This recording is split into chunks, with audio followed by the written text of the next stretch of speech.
सीता और गीता नाम की दो जुड़वा अनाथ बहनें अपने चाचा चाची के साथ रहती थी। सीता गीता के माता पिता नहीं थे, बचपन में ही वे दोनों गुजर गए थे। तब से सीता गीता अपने चाचा चाची के साथ ही रहने लगी।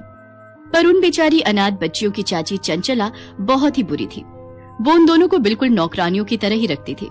कहाँ रह गई दोनों? कितनी देर की बाजार से सामान लेने गई हुई हो, अब आ रही हो? चाची, रास्ते में तेज बारिश हो गई थी, इसलिए देर हो गई। ये चीनी गीली कैसे हुई? जरूर बारिश में थैली भिगोई होगी। चाची, राशन वाले भैया ने जो चीनी की थैली दी थी ना, वो फटी हुई थी, हमें पता नहीं चला, तभी चीनी में पानी चला गया। हमें माफ कर दो चाची। आज तुम दोनों की खैर नहीं, तुमने इतना नुकसान कर दिया। तुम्हारे माँ बाप हमारी छाती पर मूंग दलने के लिए तुम्हें दुनिया में छोड़ गए, खुद तो ऊपर चले गए और हमारे लिए मुसीबत छोड़ गए। चंचला, तुम्हें शर्म नहीं आती? बेचारी बच्चियों के साथ इतना बुरा व्यवहार करती हो, थोड़ा भगवान से तो डरो। अब तुम क्या चाहते हो? मैं मायके चली जाऊं? एक बार चली गई ना तो लौट कर नहीं आऊंगी, फिर ढूंढते रहना दूसरी। चंचला सीता गीता पर हमेशा ही हाथ उठाती रहती थी, जिस कारण वे दोनों बच्चियां रात के अंधेरे में सुबक सुबक कर रोती थी। एक रात दोनों ने घर छोड़ने का विचार किया। गीता, हम यहाँ नहीं रुकेंगे, चाची बहुत मारती है। हाँ हाँ सीता, तू ठीक कह रही है, हम कहीं दूर चले जाएंगे। सीता और गीता रात के अंधेरे में घर से निकल गई और चलते चलते एक पेड़ के पास रुक गई और उसी पेड़ के चबूतरे पर सो गई। अगली सुबह उनकी आंख खुली तो उन्होंने देखा सड़क पर लोग गुजर रहे हैं। बहुत से ठेले वाले वहाँ पर खड़े हैं। सीता, बहुत भूख लगी है, चल हम कुछ खाते हैं। पर गीता, हमारे पास पैसे नहीं है, बिना पैसों के हमें कोई भी खाने को कुछ नहीं देगा। एक बार पूछते हैं ना, शायद कोई दे दे। ठीक है, चला। भैया, आपके ठेले से कुछ खाने को दे दो, बहुत भूख लगी है। तुम दोनों के पास पैसे हैं? अरे देखो देखो, दोनों बहनें एक शक्ल की हैं, लगता है जुड़वा है। हाँ बिल्कुल, और लगता है दोनों अनाथ हैं। भैया, पैसे तो हमारे पास नहीं है। तो मुफ्त में तुम्हें क्या मिलेगा? पैसे लाओ तभी कुछ खाने को मिलेगा। ठेले वाला अभी दोनों को डांट ही रहा था कि तभी एक व्यक्ति वहाँ आता है। भीमा, इन बच्चियों को एक एक पराठा बना कर दे, मैं पैसे दे दूंगा। शुक्रिया अंकल। तुम दोनों कौन हो बेटा? अंकल, मेरा नाम सीता है और ये मेरी छोटी बहन गीता। हमारी चाची हमें बहुत मारती थी, इसलिए हमने घर छोड़ दिया। तुम्हारे माता पिता कहाँ हैं बच्चों? हमारे माँ बापू नहीं है अंकल, हम बचपन से ही अपने चाचा चाची के साथ रहते हैं। अच्छा अच्छा अच्छा, तो ये बात है। अच्छा भीमा, तेरे पास अभी नूडल्स के कितने पैकेट बचे हैं? 20 पैकेट और दे जाओ। बच्चों आओ, तुम मेरे साथ ऑटो रिक्शा में बैठ जाओ, ऐसे अकेले घूमना तुम्हारे लिए ठीक नहीं है बेटा। सीता और गीता उस व्यक्ति के साथ ऑटो में बैठ जाती है। उस व्यक्ति का नाम राजेश था।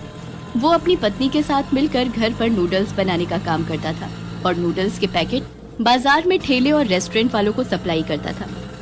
सीता और गीता राजेश के साथ बातें कर रही थी, तभी राजेश के सीने में दर्द उठने लगा। क्या हुआ अंकल, आप ठीक तो हो? लगता है इनके दिल में दर्द उठा है, हमें इन्हें हॉस्पिटल ले जाना पड़ेगा। तो चलो अंकल, जल्दी से इन अंकल को हॉस्पिटल ले चलो। सीता गीता ऑटो वाले के साथ राजेश को हॉस्पिटल लेकर जाती हैं। ऑटो वाला राजेश को जानता था। वो राजेश की पत्नी को फोन करता है, वो भी तुरंत हॉस्पिटल पहुंचती है। कुछ घंटों के बाद राजेश को होश आता है। राजेश को डॉक्टर हार्ट में दिक्कत बताते हैं। राजेश सीता और गीता को पत्नी से मिलवाता है। अब कैसा लग रहा है जी?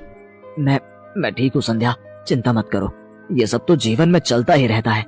बाकी इन बच्चियों से मिलो, ये सीता गीता है, इधर आओ बेटा। ये दोनों बच्चियां तो देखने में बिल्कुल एक सी शक्ल की हैं। तुम दोनों जुड़वा हो? जी आंटी, मेरा नाम सीता है और ये गीता।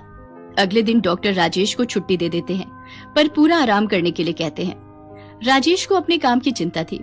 वो परेशान था कि काम कैसे होगा। संध्या, माल बनाना, ले जाना, सब दुकानों पर डिलीवरी करना, ये सारे काम कैसे होंगे? सुनो, आपकी तबीयत पहले जरूरी है, पहले ठीक हो जाओ, तब तक हम जैसे तैसे गुजारा कर ही लेंगे। अंकल, आप चिंता मत करो, हम आंटी के साथ हैं, हम आपके काम को रुकने नहीं देंगे। सीता बिल्कुल ठीक कह रही है। अंकल आप आराम करो, हम आंटी के साथ आपके नूडल्स के ऑर्डर को पूरा करेंगे। और फिर ऐसा ही हुआ। संध्या नूडल्स बनाती और संध्या सीता और गीता के साथ दुकानों और ठेलों पर नूडल्स के ऑर्डर डिलीवर करने के लिए जाने लगी। एक दिन सीता संध्या से बोली, आंटी, जब हम नूडल्स के पैकेट तैयार कर सकते हैं तो क्यों ना हम अपना ही नूडल्स का एक स्टॉल खोलें, इससे कमाई ज्यादा होगी और हमारे खुद के बनाए हुए तरह तरह के नूडल्स बेचकर अच्छी कमाई कर सकते हैं हम। ये आइडिया तो हमारे दिमाग में कभी आया ही नहीं। कह तो तुम ठीक रही हो राजेश, मैं सोच रही हूँ सीता और गीता ठीक कह रही हैं। हम खुद का नूडल्स का स्टॉल खोलते हैं ना, शायद हमारी कमाई अच्छी हो जाए। ठीक है संध्या, पर बहुत मेहनत लगेगी।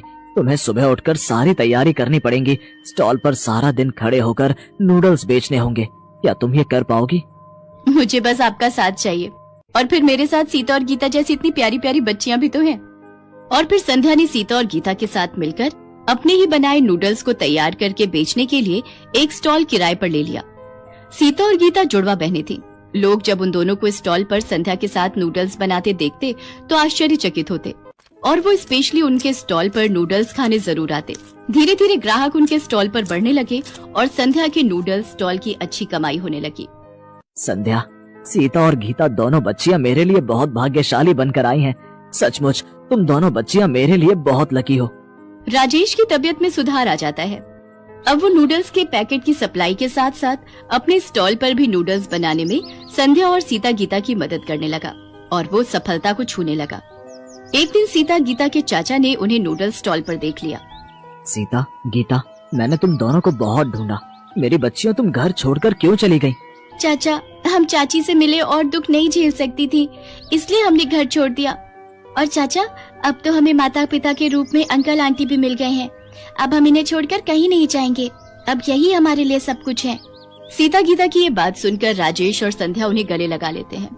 आखिर उन अनाथ बच्चियों को माता पिता के रूप में राजेश और संध्या जो मिल गए थे, और फिर बच्चियों को आशीर्वाद देकर उनका चाचा आंखों में आंसू लिए चुपचाप वहाँ से चला जाता है।